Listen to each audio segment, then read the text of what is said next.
मैं बचपन से कोटा रहा हूँ। मेरी बुआ के यहाँ रहा हूँ, आप जानते हैं इस चीज़ को, 13-14 साल उन्होंने ही मुझे पाला है। अब वो इतनी लंबी जर्नी में शहर में रहा, तो शहर की आप हालतें जानते हैं कि बस गाड़ियाँ हैं, घर हैं, कमरे हैं, दीवारें हैं, तो उनमें बंद रहते-रहते आपकी एक मनस्थिति हेलो हो जाती गाइज, है। Welcome to Unique Career Institute. तो स्वागत है आप सबका हमारे पहले पॉडकास्ट में। और आज है हमारे साथ हमारे दोस्त दुर्गेश, और इनसे हम जानेंगे कि इन्होंने बीएससी एग्रीकल्चर से एमए या जो हिंदी साहित्य उसकी ओर इन्होंने जर्नी को जो है आगे बढ़ाना चाहा। और हमने जो है 7 सीयूटी और हमारे जो एमएससी एंट्रेंस की तैयारी है 7 करी थी। फिर इन्होंने बीच में जो है खुद की मन से अदर फील्ड में जाने का सोचा, और इनका इंटरेस्ट जो है हिंदी साहित्य में था, तो उन्होंने उसमें जाना चाहा। तो पहले तो दुर्गेश जी का इस पॉडकास्ट में स्वागत है, और अब हम इनसे जानते हैं इनका इंट्रोडक्शन देना। Thank you Abhishek sir.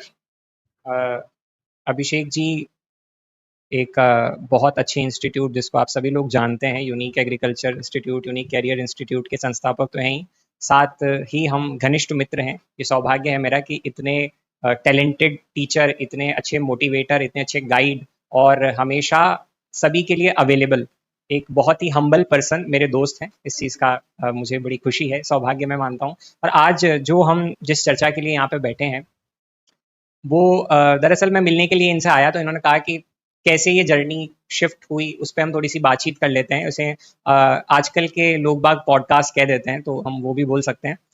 तो दरअसल मेरी हम दोनों की जो ग्रेजुएशन की जर्नी है वो सेम है। MPUAT Maharana Pratap university of agriculture and technology से हम दोनों ने BSc एग्रीकल्चर किया है। आखिरी में जब 4th ईयर आता है, जो भी एग्रीकल्चर के आप सब स्टूडेंट्स हैं आपको पता होगा कि एक कसमसाहट सी आपके मन में आती है कि यार आखिरी ईयर चल रहा है, क्या करना चाहिए, किस तरफ जाना चाहिए, JRF करनी है या CUET करना है या प्री PG करना है। उस दौरान मैं JRF के लिए पीछे गया, एग्रोनॉमी की मैंने प्रेप चालू की। उसके बाद में फिर मैंने सोचा कि नहीं यार JRF नहीं करते हैं, मन नहीं लग रहा है, तो मैंने प्री PG की तैयारी के लिए सर कोर्स लिया। लेकिन दोनों ही चीज़ें एक तरफ हट गई, क्योंकि मैं कविता का मुझे शुरू से शौक रहा है।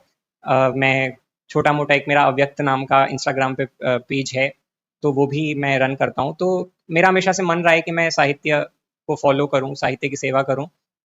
इसी पे एक पुश मुझे मेरा एक दोस्त है शिवनंदन सिंह हाड़ा, उन्होंने मुझसे एक दिन बातचीत में कहा कि यार तुमको अगर यही सब अच्छा लगता है तो तुम यही करो ना, उसी चीज़ को मनी को परस्यू करना चाहिए जो आपके मन में है। तो मैंने थोड़ा इस पे शोध किया, रिसर्च किया कि क्या मैं ऐसा कर सकता हूँ। फाइनली मुझे पता चला कि हाँ, थोड़े से जो गवर्नमेंट एरिया के जो सेक्टर्स होते हैं वो कम हो जाएंगे, क्योंकि आपने BEd नहीं किया हुआ है तो आप टीचर नहीं बन सकते हो। लेकिन अगर आप MA करके फिर नेट JRF कर लोगे और PhD कर लोगे तो आप प्रोफेसर बन सकते हो। तो मैंने कहा अच्छी बात है, और JRF के बाद में आपको स्कॉलरशिप का अमाउंट मिलेगा तो आप सर्वाइव कर पाओगे PhD करने के लिए। तो मेरी ये जर्नी तो फिर वहाँ से क्लियर हो गई कि हाँ, ये समस्या मुझे नहीं आनी है कि आगे सरकारी नौकरी के बिल्कुल ही रास्ते बंद है। ऐसा नहीं है, आप अगर अच्छे से पढ़ाई करोगे तो प्रोफेसर बन सकते हो। तो कुछ नहीं सोचा मैंने, पता नहीं क्या चला वो 2-3 महीने 4 महीने कैसे शिफ्ट हुआ। CUET का पेपर होता है PG का, वो एग्रीकल्चर के लिए भी होता है, हिंदी के लिए भी होता है। मैंने एग्रीकल्चर वाला दिया ही नहीं, एग्रीकल्चर को नहीं करके मैंने हिंदी से CUET का पेपर दिया। सौभाग्य से मेरे अच्छे मार्क्स आए, 218 समथिंग शायद मेरे उस समय मार्क्स थे, और मुझे BHU मिल रहा था सर। और भी अच्छी यूनिवर्सिटीज़ मिल रही थी, लेकिन चूंकि मेरा ग्रेजुएशन इसमें एग्रीकल्चर में है तो हर यूनिवर्सिटी एलिजिबल नहीं करती है, खास करके BHU तो नहीं करती है। तो जो सबसे अच्छी सेंट्रल यूनिवर्सिटी उस वक्त तक मैं समझ पाया वो BBAU, जो सेंट्रल यूनिवर्सिटी है अपने उत्तर प्रदेश की, वहाँ से अभी मैंने हाल ही में मेरा स्नातकोत्तर, मेरा PG कंप्लीट किया है। और अभी आखिरी सेमेस्टर में ये वाला जो जून का अटेम्प्ट था उसमें 26 रैंक से JRF ईश्वर की कृपा से हो पाया है। बहुत धन्यवाद। तो अब आगे की जर्नी प्रयास कर रहा हूँ कि किसी अच्छे इंस्टीट्यूट से मैं PhD कर सकूँ। तो अभी तक का तो जो कुल जमा था वो यही सब था। देखते हैं आगे की चर्चा आप किस तरफ जाती है। बहुत बहुत धन्यवाद। आपने जो है जो जर्नी स्टार्ट करी थी उसमें आपका जैसे मान लो कोई का होता है जैसे कोई मन की करता है, ठीक है, और कोई को गाइड करने वाला था। क्या आपने आपकी मन की करी थी, आपको कोई ने गाइड किया था? जैसा अभी मैंने हाल ही में बताया कि थोड़ा मन का था और थोड़ा गाइडेंस था। गाइडेंस मैंने दरअसल कोई एक पर्सन नहीं था जिसने मुझे पूरा गाइड किया हो। मैंने पूछा, पता लगाया, यूट्यूब से देखा, जो टीचर पढ़ाते थे उनसे पूछा, मेरा दोस्त था उनके कोई टीचर्स थे तो उनसे पूछा कि आपने कैसे चेंज किया था सब्जेक्ट, ऐसे क्या हुआ था। तो जगह जगह से पता किया, और फिर उसके बाद में जिसको हम बोलते हैं ना कि कफन बांध के माथे पे मैं चल दिया। मैंने कहा कि अब जो होगा वो देखा जाएगा, लेकिन करना मन का ही है। क्योंकि आदमी अगर अदर फील्ड में जाते हैं तो हमारे मन में कई डाउट होते हैं कि हम कर पाएंगे या नहीं कर पाएंगे, क्योंकि सबसे बड़ा जो है हमारा जो डिमोटिवेट करने वाला जो अपना मन होता है। ठीक है, अगर हम मन में ठान लेते हैं कोई चीज की, जैसे दुर्गेश जी ने ठाना कि अब मैं कर लूंगा, वैसे ही बच्चों के मन में अक्सर डाउट आएगा। अगर हम अदर फील्ड में, जैसे मान लो आपने बीएससी एग्रीकल्चर, पूरा एग्रीकल्चर पढ़ा है, फिर आप हिंदी में जाओगे तो आप हिंदी में कैसे कर पाओगे? और दुर्गेश भी जो है हमारी तरह शुरू से इंग्लिश मीडियम में ही है। ठीक है, तो पता नहीं इनका क्या था हिंदी साहित्य में। ठीक है, तो इनको इंटरेस्ट जगाया। और आप भी जो है कोई भी फील्ड में जाना चाहो तो आप बेझिझक, अगर आपने स्किल है या कुछ कर मिटने की जो है आपने चाह है तो आप कर लोगे। ठीक है, तो पर आपको मन में ठानना होता है। ठीक है, तो दुर्गेश जी ने अभी जेआरएफ भी क्वालिफाई किया है, और क्या रैंक है आपकी जेआरएफ? मेरी 26वीं रैंक है मेरी। और अभी पीएचडी में, फिर पीएचडी का क्या प्रोसेस होता है आगे एमए के बाद? पीएचडी का देखिए, हर यूनिवर्सिटी अब, क्योंकि अब से ऐसा हो गया है कि आपके जो जेआरएफ के मार्क्स हैं 70% वो कैलकुलेट किए जाते हैं, और हर यूनिवर्सिटी अपना अपना इंटरव्यू का प्रोसेस चलाती है। तो 30% मार्क्स वो साक्षात्कार के आधार पे आपका होता है। तो दोनों मार्क्स मिलाकर के आपकी रैंक बनती है। तो अभी तो ज़्यादातर यूनिवर्सिटी का शुरू नहीं हुआ है, केवल जवाहरलाल नेहरू विश्वविद्यालय जेएनयू का प्रारंभ हो चुका है। वहाँ का हाल ही में मैंने 4-5 दिन पहले इंटरव्यू दिया है। रिजल्ट अभी आया नहीं है, देखते हैं, भगवान अच्छा ही करेंगे। और उसके अलावा अभी दिल्ली विश्वविद्यालय है, बनारस हिंदू विश्वविद्यालय है, इलाहाबाद विश्वविद्यालय है, बाबा साहब भीमराव अम्बेडकर विश्वविद्यालय है, उसका तो अभी चल रहा है, बाकी का आना बाकी है। इसी प्रकार से प्रोसेस चलती है, और आपको लेट होते होते भी आप ये मान के चलिए कि 7-8 महीने, 9 महीने, 10 महीने में आपका कहीं ना कहीं एडमिशन हो सकता है, अगर इनमें से किसी में से अगर आपका हो जाता है तो। जी जी। तो अब मुझे एक और, मेरे मन में भी कई दिनों से डाउट था, क्योंकि हम 2 साल से लगभग हमारी इनकी एमए कंप्लीट हो चुकी है और हम मेरी जो है एमएससी कंप्लीट हो चुकी है। तो हम 2 साल से मिल ही नहीं पा रहे थे, क्योंकि सबका जो है कोर्स वर्क अलग होता है, सब सेमेस्टर्स अलग अलग टाइमिंग पे कंप्लीट होता है, तो हम नहीं मिल पा रहे थे। तो मुझे भी कई दिनों से इनसे डाउट थे, तो वो मैं भी मेरा क्लियर कर लेता हूँ। आज वो मौका ही गया है कि आपने एग्रीकल्चर में ऐसा क्या देखा कि एग्रीकल्चर आपने वहां से लीव किया, या फिर जो है आपने फील्ड चेंज किया?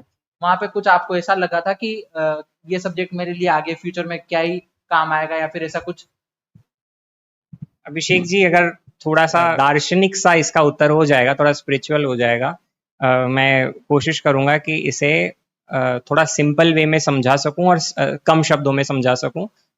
बस कोशिश कीजिएगा आप इसे समझने की। मेरा जो पर्सपेक्टिव है, मैं बचपन से कोटा रहा हूँ, मेरी बुआ के यहाँ रहा हूँ, आप जानते हैं इस चीज़ को, 13-14 साल उन्होंने ही मुझे पाला है। अब वो इतनी लंबी जर्नी में शहर में रहा, तो शहर की आप हालतें जानते हैं कि बस गाड़ियां हैं, घर हैं, कमरे हैं, दीवारें हैं।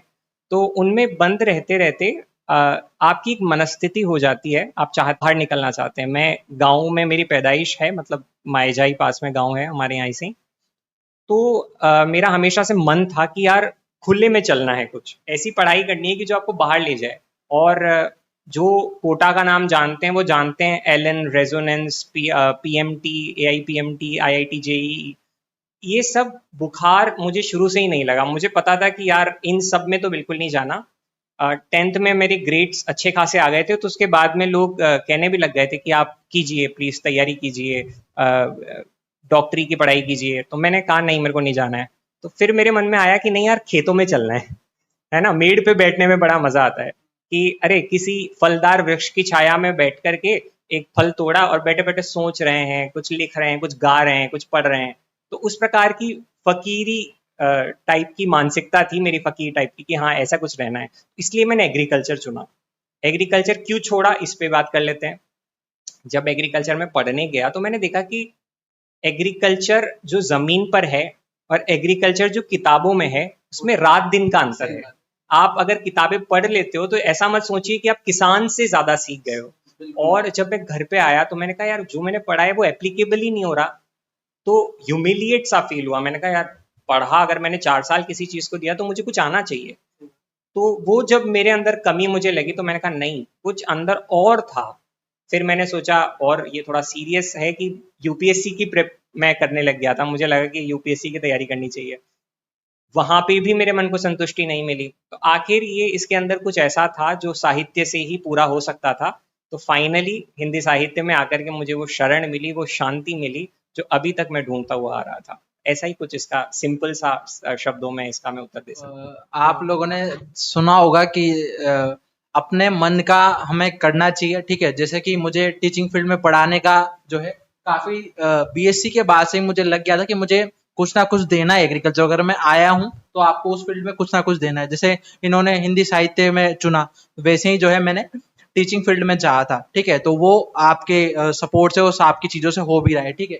तो अक्सर बच्चों के मन में सर डाउट होता है कि हम हमारे फील्ड में स्कोप नहीं है या फिर ऐसा कुछ नहीं है। तो मुझे नहीं लगता कि आप स्कोप आप खुद जनरेट कर सकते हो। ऐसा नहीं है कि स्कोप नहीं होता है, सभी फील्ड में अगर बनी है स्ट्रीम्स तो कुछ ना कुछ जो है स्कोप ही होगा जब भी आप उस फील्ड में आए हो, ठीक है। तो बच्चों के मन में ये भी डाउट होता है।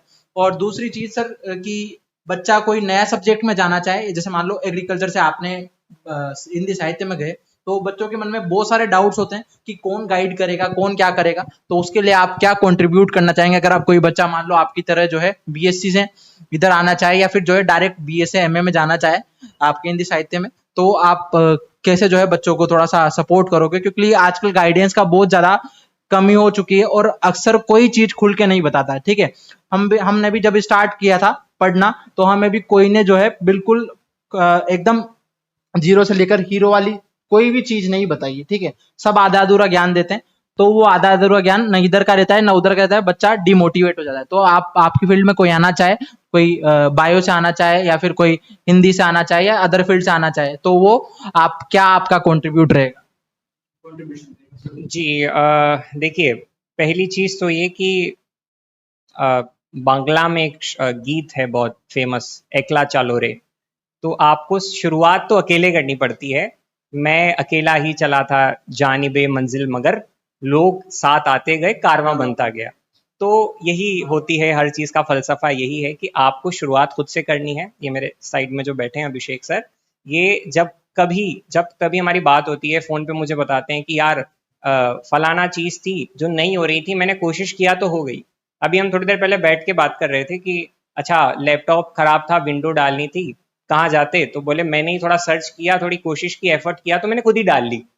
तो ये बहुत छोटा सा मैं आपको एग्जाम्पल के साथ समझाना चाह रहा हूँ कि आप अगर आपके अंदर वो भावना है, आपके अंदर उत्कंठा है, आपके अंदर आकांक्षा है, तो आप थोड़ा प्रयास अगर करने लगेंगे तो जो कुदरत है, डेस्टिनी है, आपको अपनी तरफ अट्रैक्ट करेगी, क्योंकि वो आपको हर एक सेकंड पे, हर एक मिनट पे इंडिकेशन देती है। दिक्कत ये है कि हमारा जो सिग्नल है वो थोड़ा वीक है, आराम से पकड़ता नहीं है जो इंडिकेशन आ रहा है। लेकिन अगर आप थोड़ा सेंसिटिव हो जाओगे तो आपको पता लगेगा कि नेचर आपको किस तरफ भेजना चाह रहा है।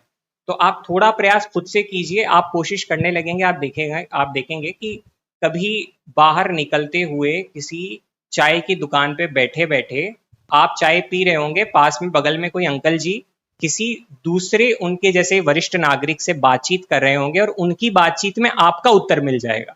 तो जो नेचर है वो आपके लिए इस तरीके से अनफोल्ड होता है। इसलिए आप प्रयास कीजिए, आप अपनी तरफ से एफर्ट लगाइए। बाकी अभिषेक सर जैसे लोग हैं और इनके साथ में आपको, मैं जितना अपनी तरफ से कर सकता हूँ या हमारे साथ जितने भी और लोग हैं, हम सब प्रयास करेंगे कि अगर आपको हिंदी में आना है, हिंदी साहित्य में अगर एग्रीकल्चर से या बायो से आना है, तो जो रास्ता मैंने देखा है, जिस रास्ते पे मैंने थोड़ी बहुत झाड़ू लगा करके कांटे इधर उधर किए हैं, मैं बहुत खुश होऊंगा कि एक और राही उस रास्ते पे चल के आए, तो मेरा तो सौभाग्य ही होगा। तो और सर ये भी है कि बच्चों को जो है अच्छा गाइड करते हैं, और ये मेरे भी जो है, मैं भी कभी कभी डिमोटिवेट फील करता हूँ, तो मैं इन्हीं से बात करता हूँ। क्योंकि आपको जो है आप उन्हीं के साथ रहिए जो आपको आगे बढ़ाएं और आपको मोटिवेट करें। आप अगर नेगेटिव लोगों के साथ रहोगे तो आपको वैसी ही जो है आपको जर्नी मिलेगी और आप आगे जाके और डिमोटिवेट होगे। जैसे कि एक एग्जांपल, अभी हमने पाटन में किशा पाटन में, जो हमारा बूंदी राजस्थान में है, तो यहाँ पे हम ऑफलाइन इंस्टीट्यूट स्टार्ट कर रहे हैं, ठीक। तो हमने बैच स्टार्ट किए, तो हमने बच्चों से बातें करी। तो बच्चों का ये रिव्यू था 12th पढ़ने के बाद, जो हम लॉन्ग ईयर के बैच स्टार्ट कर रहे थे, जो बच्चों से जो है बातें कर रहे थे, तो बच्चों का ये रिव्यू है सर कि मैं कोई पेरेंट्स का ही मोस्टली नंबर थे, तो पेरेंट्स से बात करी तो वो बोले कि हमारे हाड़ोती में बोलते हैं कि माँ का छोरा का तो परसेंटेज ही ना बनी तो यू आगे जा का ही करोगे। तो पेरेंट्स का भी जो है मानसिकता वही हो चुकी है कि बच्चे के परसेंटेज नहीं बनी है तो कुछ नहीं कर सकता। भैया ऐसा कुछ ही नहीं है, मेरे भी 78% है, सीबीएसई में पढ़ा हूँ, 7.8 जो है मेरे सीजीपीए है। तो ऐसा नहीं है कि आप जो है आपके ओजीपीए के बेसिस पे आप खुद को जज करने लग जाओ। और पेरेंट्स से भी मैं ये रिक्वेस्ट करना चाहूंगा कि परसेंटेज या ओजीपीए किसी के बेसिस पे जज मत करिए बच्चों को बाहर निकलने दीजिए और उनकी खुली जो है हवा में उड़ने दीजिए। तो वो अपना आप जो है, अगर बच्चा खुद के दम पे जो है अगर अचीव करेगा, ठीक है, तो वो लंबे समय के लिए जो सक्सेस पाएगा। अगर आप उसको हाथ पकड़ के एमए तक या फिर जो है पोस्ट ग्रेजुएशन तक लेके जाएंगे, हमारे पेरेंट्स सही बता रहा हूँ 10th के बाद कभी भी जो है न 12th में एडमिशन दिलाने गए, न 11th में, न बीएससी में, न एमएससी में, और न अब पीएचडी में हम आने वाले हैं, अभी मेरी फर्स्ट रैंक है तो न अभी जाएंगे। तो अभी तक भी हमारे पेरेंट्स से बस न्यू कहा जाओ तुम तुम्हारे हिसाब से करो, क्योंकि तुम जो करोगे वही तुम आगे जाके आपके आने वाली जनरेशन को दोगे, ठीक है। तो यही मैं कहना चाहूंगा। और आजकल की जनरेशन से भी दुर्गे जी यही बात कहनी चाहिए कि आप खुद निकलो। अगर राह पे आप निकलोगे तो आपको 10 रास्ते मिल जाएंगे, डिमोटिवेशन मिलेगा, मोटिवेशन, सब तरह के आपको लोग मिलेंगे। तो उनकी जर्नी को आप जो डिमोटिवेट करें उनको साइड में रख दो, सारी चीजें जो है आपको करनी चाहिए, ठीक है। तो ये तो होगी हमारी थोड़ी सी इस जनरेशन की बात। और इस जनरेशन से एक और चीज कि दुर्गे जी ये भी बताइए कि आजकल जो है इतना डिस्ट्रैक्ट है, तो आपका जैसे मान लो मॉडर्न जमाना आ रहा है, ठीक है, तो आपको हिंदी में क्यों इंटरेस्ट आया? क्योंकि आप शुरू से कोटा में भी पढ़े हो और सारी चीजें, तो आपको हिंदी में क्यों इंटरेस्ट था? क्योंकि मॉडर्न जमाना है, आप सब देख रहे हो कि सब मॉडर्निसिटी के तरफ जा रहे हैं, तो आपका हिंदी में क्यों इंटरेस्ट था? जी, बहुत अच्छा प्रश्न आपने किया है। उसके पहले थोड़ा-सा जो आखिरी में चर्चा सर कर रहे थे, उस पे मेरा भी एक छोटा-सा इनपुट है कि ये चीज़ तो अब पार्ले जी भी समझ गया है। शायद पार्ले जी का ऐड था, जिसमें एक गाना आता था कि रोको मत, टोको मत, तभी तो आसमां से जुड़ेंगे, उड़कर ही कुछ करेंगे, ऐसा करके कुछ था। तो मतलब अब तो बिस्किट वाला भी बता रहा है आपको कि बच्चों को ग्रेड्स के हिसाब से मत आंकिए, प्लीज़ ऐसा मत कीजिए। आप अगर 95% भी ले आते हैं, लेकिन अगर आपका मन एक गोल तत्व को लकड़ी के फंटे से मार करके बाउंड्री पार पहुंचाने में आनंदित होता है, तो कृपया क्रिकेट में ध्यान दीजिए। किताबों में आपके लिए उतना अवसर नहीं है जितना उधर है। बात चलते हैं आगे। आपने जो प्रश्न किया था डिस्ट्रैक्शन या फिर हाँ हिंदी में क्यों आपका मन है, जैसे तीन चार मेरा एक थोड़ा सा मन रहता है कि मैं एग्जाम्पल से ही समझाऊं, तो उसी तरीके से बताना चाहूंगा जी। तो 3-4 दिन पहले हम दिल्ली में थे, कनॉट प्लेस के आसपास मैं और पापा घूम रहे थे। अब समस्या ये आ गई कि पहले तो बड़ा सब कुछ अच्छा लग रहा था कि वाह कितनी सुंदर मीनारें, दीवारें, बाजार हैं, लेकिन जब पेट के अंदर बैठे हुए जंतुओं ने आवाज करने की कोशिश की तो हमने देखा कि आसपास कुछ मिल सकता है क्या खाने को। अब क्योंकि पिताजी साथ में थे तो सो कॉल्ड वो पिज्ज़ा हट और वो सब डोमिनोज और ये सब वहाँ काम नहीं करेंगे, तो उन्होंने कहा कुछ देसी खाना मिल सकता है क्या। तो बहुत ढूंढने पर भी हमें वहाँ पे अच्छा खाना नहीं मिला। और आप कितना ही पिज़्ज़ा खा लीजिए, बर्गर खा लीजिए, आपका मन करेगा कि यार मम्मी के हाथ की बनी हुई दाल रोटी, हमारे राजस्थान में जो कहते हैं चूर कर मिल जाए, तो आनंद ही कुछ और होता है। तो जो चीज़ आपके अपनी व्यवस्था अवस्था में है, वो चीज़ आपको बाहर निकल के नहीं मिलती है। ठीक उसी प्रकार जितना आप रील्स में, है ना, यूट्यूब में बाहर निकल करके ऐसे पॉश इलाकों में जा कर के अंग्रेजी में 2 वाक्य बोल देंगे, है ना, या अंग्रेजी में साक्षात्कार दे देंगे, या ऐसे जेन जी लोगों में बैठ कर के कुछ बहुत विद्वत्तापूर्ण कथन अंग्रेजी में कह देंगे, तो उससे आप अगर ये सोचते हैं कि हाँ मेरे मन को राहत मिल जाएगी, तो यकीन मान के चलिए कि अभिषेक और मैं अभी भी जब बैठते हैं तो हाड़ौती में बात करते हैं, है ना, और बाहर निकलते फील वो अपने आप में, क्योंकि आपकी जो लोकल लैंग्वेज है उसी में आपको फील आएगी 100%। तो जब जो मजा घर की रोटी में है वो बाहर के बर्गर में नहीं है। इसी चीज से आप सब बहुत विद्वत जन हैं, आप समझ गए होंगे मैं क्या कहना चाहता हूँ कि जो मजा आपकी अपनी भाषा में है। आप वर्ड्सवर्थ की कोई एक कविता उठा लीजिए, आप शैली की कोई एक कविता उठा लीजिए, और आप कभी बैठ कर के दिनकर को गा लीजिए, आप कभी बैठ कर के बच्चन को गा लीजिए, सुन लीजिए, नीरज को पढ़ लीजिए। एक मस्तानापन, एक फकीरी, एक आह्लाद जो आपको हिंदी की कविता में रस जो आपको आलोड़ित मिलेगा, वो यकीन मान करके चलिए किसी भी अंग्रेजी के स्टेंजा में नहीं मिल सकता। इसीलिए हिंदी साहित्य की तरफ मेरा सहज आकर्षण था। अच्छा, तो आपको और एक और चीज, और आने वाले जो भी मतलब जो भी एजुकेटर मैं नहीं कर रहा हूँ, किसी का कुछ मैं गलत कमेंट नहीं कर रहा हूँ, बट आप जो है जैसे मान लो एग्रीकल्चर फील्ड में भी आते हैं, तो सर बच्चों को 12th के बाद कुछ पता ही नहीं होता है कि क्या करें। हमें भी पता नहीं था, ठीक है, हमने भी हमारे प्रयासों से आगे जाना कि ये चीज भी यहाँ पे हो सकती है। और आजकल की जनरेशन में सबसे बड़ा ये है कि आप जो है खुद को गवर्नमेंट जॉब की तरफ जो है फोकस करते हैं। सबका प्राइमरी गोल गवर्नमेंट जॉब होता है, ये मानता हूँ, ठीक है, हमारा भी है, सबका ही है, दुर्गेश जी का भी है, सबका ही है, ठीक।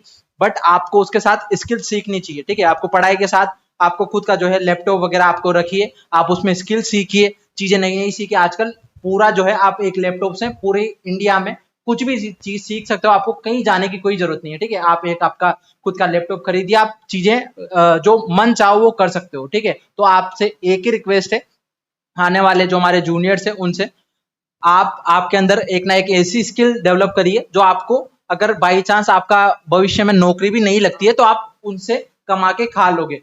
अगर आप वो नई चीज सीखोगे तो आपको फिर पढ़ाई के प्रति जो है डिमोटिवेशन फील होने लगेगा, ठीक है।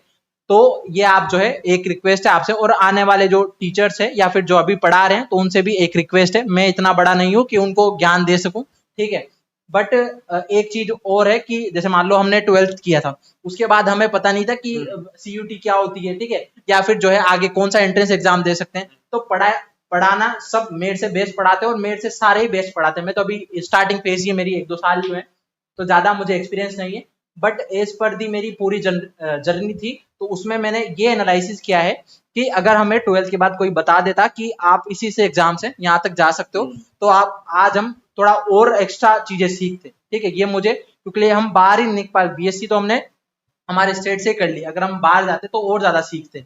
तो ये चीजें कि आप उनको बताइए पढ़ाई के साथ साथ कि आप ये भी कर सकते हो, ये भी कर सकते हो, तो वो आप थोड़ा सा जो है इस एजुकेशन फील्ड को बरकरार रखने के लिए, तो ये चीजें बच्चों में स्किल डेवलप करने का जो है एक थोड़ा मोटिवेशन डालिए बच्चों में, ठीक है। तो इसी के साथ हम लास्ट चर्चा पे, फिर उसके बाद पॉडकास्ट हम स्टॉप करेंगे। तो हमारे दुर्गेश जी, हम दोनों की जब बात हो रही थी तो मैं दुर्गेश जी को बोल रहा था कि आप बच्चों के लिए कुछ कंट्रीब्यूट करो। तो दुर्गेश जी जो है आपके लिए यूजीसी जो नेट जेआरएफ है उसके लिए आपको हिंदी से अगर आप प्रिपरेशन करना चाहते हैं तो उसके लिए आपको फ्री ऑफ कॉस्ट जो है इसी चैनल पे आपको प्रोवाइड कराएंगे, और आप इनसे जुड़ सकते हो, और चैनल को जरूर सब्सक्राइब कर लेना। आपको आने वाले टाइम पे जो है ये, आप चाहे हिंदी से रिगार्डिंग चाहे बीए की बात करो या एमए की बात करो या पीएचडी की बात करो, सभी पे जो है ये सेवाएं देंगे। तो इसी के साथ हमारा एक छोटा सा ऐप भी है, कैरियर इंस्टीट्यूट जो है ऐप डाउनलोड कर सकते हो। और बाकी क्या दुर्गेश जी आपको थोड़ा सा इन क्लासेस के बारे में बताएंगे, बाकी या फिर हम स्टॉप करते हैं। जी ठीक है, तो जैसा, क्योंकि एक प्रिय मित्र का आदेश आपके लिए अध्यादेश के बराबर होता है, तो जिस पद से आप, मैंने पहले भी कहा कि जिस रास्ते से आप गुजर के आए हो, अगर आप और किसी की सेवा कर सको तो उससे बड़ा परमार्थ कुछ नहीं मानते हैं। तो मेरी यही कोशिश है कि मैं अपनी तरफ से जो कंट्रीब्यूट कर सकूं, किसी भी चैनल में अगर आप जाते हैं, मेरी एक रिक्वेस्ट है आपसे, मैंने भी मेरी जर्नी के दौरान बहुत सारे रास्ते, बहुत पड़ाव, बहुत सारे जो टीचर्स हैं उनका सहयोग लिया है, मैं सबके प्रति कृतज्ञता व्यक्त करता हूं। लेकिन एक चीज मैं किसी के भी पास जाकर के देखता था कि क्या उनकी नीयत साफ है। इंसान की नीयत अगर आप थोड़े से पारखी हैं तो उनकी आंखों से दिख जाती है। तो अगर आप थोड़ा सा किसी की मदद लेना चाहते हैं, मदद लीजिए। आपके अंदर नीरशीर विवेक होना चाहिए कि मुझे किससे क्या लेना है, किससे क्या छोड़ देना है। तो आप एक अच्छे टीचर को केवल ये समझ करके देखिए कि हाँ, ये व्यक्ति कम से कम एक अच्छे मन से मेरी तरफ काम कर रहा है। देखिए, अर्थ सबको कमाना है, नाम सबको कमाना है, अपनी प्रतिष्ठा सबको प्यारी है, लेकिन बच्चों के हित के साथ में कॉम्प्रोमाइज नहीं होना चाहिए, बिल्कुल भी। ये मेरे दोस्त हैं इसलिए मैं नहीं कह रहा हूं इनके लिए, लेकिन मैं जो पीछे आपको तो स्क्रीन पे ये दिखते हैं, लेकिन स्क्रीन के पीछे जो सब गतिविधियां चलती हैं, जो मेहनत है, जो रात में 11 बजे तक बैठ करके कंप्यूटर में सिर खपाने की जद्दोजहद है, वो एक व्यक्ति की व्यक्तिगत ईमानदारी का द्योतक है। तो मैं बस ये कहना चाहूंगा कि आप इस प्लेटफॉर्म से जुड़े हैं, जुड़े रहिए। जब तक अभिषेक को जितना मैं जानता हूं, ये जब तक आपकी सेवा में लगे हुए हैं, तब तक तो कोई कमी ये इसमें आने नहीं देंगे, और इनसे जुड़े हुए ही मैं अपनी तरफ से जितना सहयोग कर सकता हूँ आगामी दिनों में मैं कोशिश करूंगा कि net JRF, UGC net JRF या सीयूईटी पीजी या और कोई जहाँ पे भी साहित्य से संबंधी, हिंदी साहित्य से संबंधी बच्चे जुड़ सकें, मैं प्रयास करूंगा अपनी तरफ से सर कि मैं जितना दे सकूं, जितना मेरे पास संचित तो थोड़ा सा है। बच्चों की तरफ से मैं आपको एक और बार धन्यवाद करना चाहता हूँ कि आप हमारे पॉडकास्ट में आए और बच्चों को इतनी ज़्यादा नॉलेज दी और चीज़ें बच्चों को बताई। ठीक है, तो हम छोटी सी इनकी हिंदी साहित्य में इतनी रुचि है तो एक कविता इनसे सुनते हैं, फिर उसके बाद जो है वाणी को विराम देते हैं। चलिए, आपने कविता की कहा ही है तो हाँ, आकाश जी पीछे बैठे हैं, उनके पास मेरा फोन है। एक विशेष कविता मैं इस अवसर पे सुनाना चाहूंगा, छोटी सी कविता है। अब हमने इतनी सीरियस चर्चा कर ही ली है तो इस कविता की भूमिका में मैं बस इतना ही कहना चाहूंगा कि आप सोचिए कि अभिषेक सर हैं और ये, क्योंकि अब तो मैं कह नहीं सकता, कुछ चीजें स्क्रीन के सामने कहने की नहीं होती हैं, लेकिन फिर भी अगर आप अपने आप को नहीं सोच पाए तो सर को सोच करके, और सर के बगल में कोई बैठे हैं और उनके प्रति सर कह रहे हैं अपनी इस बात को, इस प्रकार से इस कविता को लीजिए। बाकी सब आप बहुत समझदार हैं। क्यों अब तक अनजान रहे हम, ये प्रश्न है। क्यों अब तक अनजान रहे हम, एक और हमारी राह जाती है, फिर कुछ दूरी पर बट जाती है। एक और हमारी राह जाती है, फिर कुछ दूरी पर बट जाती है। पूरा होने की ख्वाहिश पाले, बिखरा सा अरमान रहे हम। क्यों अब तक अनजान रहे हम। मन में ये दुविधाएं क्यों हैं, एस्पिरेंट्स के मन में भी रहती है। मन में ये दुविधाएं क्यों हैं, उलझन में आशाएं क्यों हैं। हम खुद से ही कितना डरते हैं, बस इस पर हैरान रहे हम। क्यों अब तक अनजान रहे हम। क्यों ना खुद को आज टटोलें, जो करने की जरूरत है। क्यों ना खुद को आज टटोलें, सारी बंद मुट्ठियां खोलें। फूल सजाए दुनिया जिसमें, क्या आशाएं होनी चाहिए हमारी। फूल सजाए दुनिया जिसमें, ऐसा एक गुलदान रहे हम। क्यों अब तक अनजान रहे हम। आखिरी इसकी पंक्तियां कि दुनिया में हर ओर अंधेरे, तुमको मुझको सबको घेरे। दुनिया में हर ओर अंधेरे, तुमको मुझको सबको घेरे। इस बीच जहां से लौ आती है, इस बीच जहां से लौ आती है। चल ऐसा रोशनदान रहे हम। क्यों अब तक अनजान रहे हम, क्यों अब भी अनजान रहे हैं। बहुत बहुत धन्यवाद। तो धन्यवाद दुर्गेश जी का इस पॉडकास्ट में आने के लिए, और आपको इतनी अच्छी जो है गाइड किया, मोटिवेशन आपको दिया और इतनी अच्छी जो है कविता आपको सुनाई। ठीक है, तो मैं भी जो है थोड़ा सा जो है, जो बच्चे ज्यादा डिस्ट्रैक्ट होते हैं उनके लिए छोटी सी लाइन बोल के इस पॉडकास्ट को खत्म करते हैं। ठीक है, तो मैंने भी छोटा सा जो है कुछ लिखा है। मुझको ना रोकिए, मैं अक्सर बच्चों को भी बोलता हूँ, मुझको ना रोकिए ना ये नजराने दीजिए। मुझको ना रोकिए ना ये नजराने दीजिए। मेरा सफर अलग है, मेरा सफर अलग है। प्लीज मुझे जाने दीजिए, प्लीज मुझे जाने दीजिए। ज्यादा से ज्यादा क्या होगा, ज्यादा से ज्यादा क्या होगा, मुझे जाने दीजिए। तो आप भी जो है, जो आपको डिस्ट्रैक्ट करे तो ये जाकर लाइनें सुना देना और आगे बढ़ जाना। तो इसी तरह जो है आप सफल हो जाओगे और होते रहोगे, अगर आप इस दुनिया की भीड़ से कुछ अलग किया तो। ठीक है, तो मैं अपने पॉडकास्ट को यहीं स्टॉप करता हूँ। बाकी का हमारे साथ जुड़े रहें और चैनल को जरूर सब्सक्राइब करते हैं। मिलते हैं नेक्स्ट पॉडकास्ट में। Thank you.